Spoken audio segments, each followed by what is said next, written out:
Magpatagna man juga. Nakatagna lagi ka no. Ako mo ay pinakasikat din he sa Sikihor. Uy, mau ba nong? Hala ka nong, malari ko nong be. Huwag na naman kay kwarta diha. Oh, nang kay no. Pwede ka rin. Pwede ni nong? Oh, pwede kayo na. Pwede na. Na ako'y duha ka buok nakita sa imong kapalaran.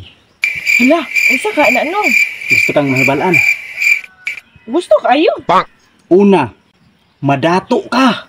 Hala ka, tingnan ka no. Tinood. Ikaduha, musikat ka sa tibuok ng kalibutan. Wow! Salamat kinong. Sige ka na. Next. Ngayong hapon, Oh, manong isip mo kay ka? nagay mo ka ka. Aro, manag na eh. Lalang kay kwarta. Fights. Na. Eh. Oh, Jesus ko Ginoo, 5 pesos. Asa may pumapalit in taon na ani dong? Wala namang ganito. Jesus Ginoo, sabi, bitsin. Asin ani. Stilan pug kayo taon magpatagna. Wala mo ko'y kwarta lain ha, mauna lang muna. Sige, okay lang ni ay. Abi niya mo palad.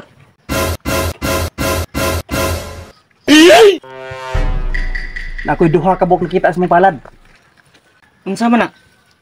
Una, na kay babayang gipanguyaban. Wa ka gisugot. Anong tagdaan man nimo? Kay batik kay kagnaong. Gusto pa ka magkabalo sa kaduha? Ang sama na. Gukuron kag mga bayot. Jesus ko Ginoo. Kining imong 5 pesos? Asa man ako palit? Lakaw na. Kay ayon ni